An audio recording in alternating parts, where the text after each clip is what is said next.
Forgiveness. മറ്റുള്ളവരോട് ക്ഷമിക്കുന്നത് നമുക്ക് സന്തോഷത്തിന് കാരണമാകും.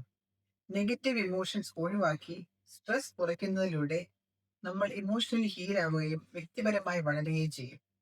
അതുകൂടാതെ ഇന്നർ പീസ് ലഭിക്കും, സെൻസ് ഓഫ് കാം ഫീൽ ചെയ്യും, നെഗറ്റീവ് ചിന്തകളിൽ നിന്ന് മോചനവും കിട്ടും.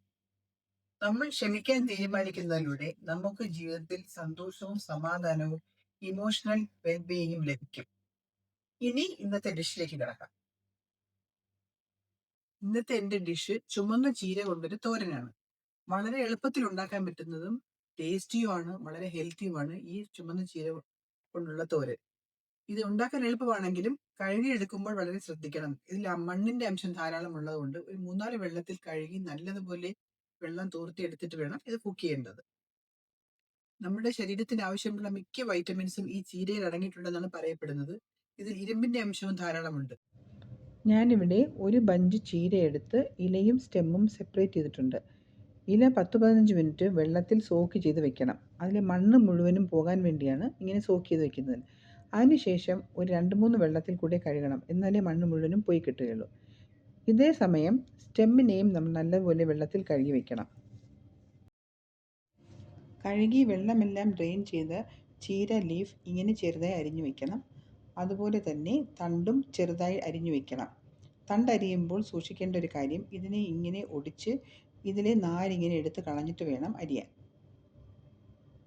അതുപോലെ തന്നെ ഒരു മീഡിയം സൈസ് സവാള ഇതുപോലെ ചെറുതായി അരിഞ്ഞു വെക്കണം. ഇനി നമുക്ക് ഇതിലേക്ക് വേണ്ട തേങ്ങ അരച്ചെടുക്കാം. ഞാനിവിടെ 1/2 കപ്പ് തേങ്ങ എടുത്തിട്ടുണ്ട്. അതിൻ്റെ കൂടെ 2 ചെറിയ വെളുത്തുള്ളി ഇട്ടിട്ടുണ്ട്, 2 പച്ചമുളകും എടുത്തിട്ടുണ്ട്.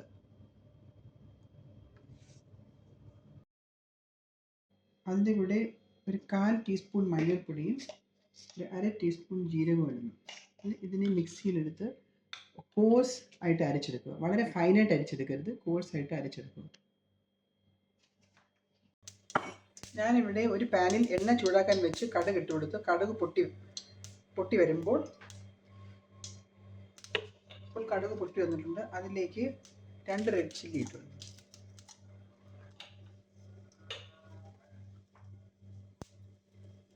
റെഡ് ചില്ലി ഇട്ട് കൊടുത്തിട്ട്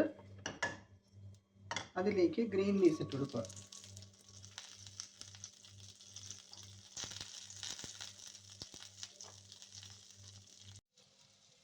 കറിവേപ്പില മൂത്ത് കഴിയുമ്പോൾ നേരത്തെ അരിഞ്ഞു വെച്ചിരുന്ന ആ മീഡിയം സൈസ് സവാള, ചെറുതായി അരിഞ്ഞു വെച്ചിരുന്ന സവാള ചേർക്കുക. ഇത് നന്നായിട്ടൊന്ന് കുറച്ച് സമയം ഇതാക്കും. ഏകദേശം ഒന്ന് ചെറുതായിട്ടത് മൂത്ത് വരുമ്പോൾ നേരത്തെ അരിഞ്ഞു വെച്ച തണ്ടില്ലേ, ആ തണ്ടിട്ട് കൊടുക്കുക. ചീര തണ്ടിടുക.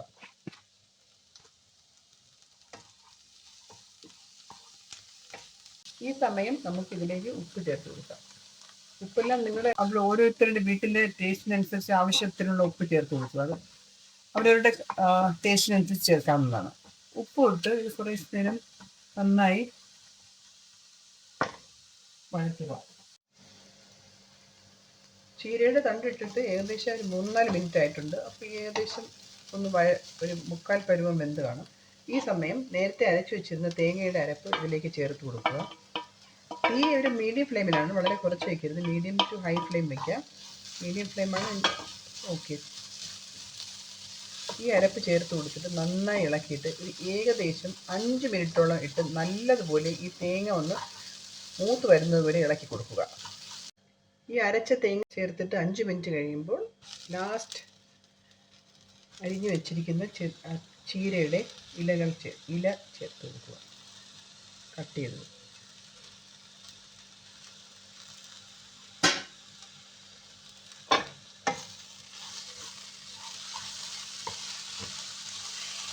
ഇപ്പോൾ വേണമെങ്കിൽ ഫ്ലെയിം ഒന്ന് ലോ ആക്കി വെക്കാം, അല്ലെങ്കിൽ പെട്ടെന്ന് കരിഞ്ഞു പോയി. മിക്സ് ചെയ്ത് കഴിഞ്ഞിട്ട് വീണ്ടും കൂട്ടി കൊടുക്കാം.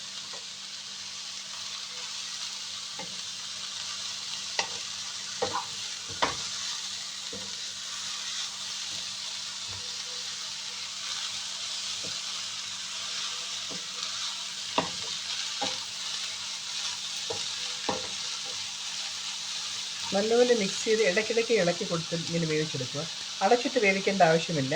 ഇതിലേക്ക് ആവശ്യമുള്ള വെള്ളം ഈ ഇലകളിൽ തന്നെ നിങ്ങൾക്ക് കാണാം. ഈ വെള്ളം വറ്റി നല്ലതുപോലെ ഡ്രൈ ആകുന്നത് വരെ ഇതിനെ ഇങ്ങനെ ഇളക്കിയെടുത്ത് കുക്ക് ചെയ്തെടുക്കുക. ഇടയ്ക്കിടയ്ക്ക് ഇളക്കിക്കൊണ്ടിരിക്കുക. ഇപ്പോൾ വേണമെങ്കിൽ ഫ്ലെയിം ഒന്ന് വീണ്ടും മീഡിയത്തിലോട്ട് ആക്കി കൊടുക്കാം. ഇല ചേർത്തതിന് ശേഷം ഏകദേശം 4-5 മിനിറ്റോളം ആയിരിക്കുന്നു. ഇനി സ്റ്റവ് ഓഫ് ചെയ്യാം. ഇനി അത് ഇരുന്ന് ഡ്രൈ ആയിക്കോളും. വേറെ ഒരു കാര്യം ശ്രദ്ധിക്കാനുള്ളത്, ഇടയ്ക്കിടയ്ക്ക് തണുക്കുന്നതിനെ ഒന്ന് മിക്സ് ചെയ്ത് കൊടുക്കുക. മിക്സ് ചെയ്ത് സ്പ്രെഡ് ചെയ്തിടുക. എന്നാലേ നല്ല ഉണങ്ങി ഡ്രൈ ആയിട്ടിരിക്കുള്ളൂ. അതല്ലെങ്കിൽ അത് സോഗി ആയി പോകും. ഇടയ്ക്കിടയ്ക്ക് ഇങ്ങനെ ഒന്ന് ലൂസാക്കി ഇട്ട് കൊടുത്താൽ അത് തണുക്കുന്നതിന് മുമ്പ് അത് നല്ല ഡ്രൈ തോരൻ്റെ കൺസിസ്റ്റൻസിയിൽ കിട്ടും. അപ്പോൾ ഇത് നിങ്ങൾ തീർച്ചയായും ചെയ്ത് നോക്കണേ, ട്രൈ ചെയ്ത് നോക്കണം. വളരെ ടേസ്റ്റിയാണ്, എളുപ്പമാണ്, സിമ്പിളാണ്, ഗുണമാണ്.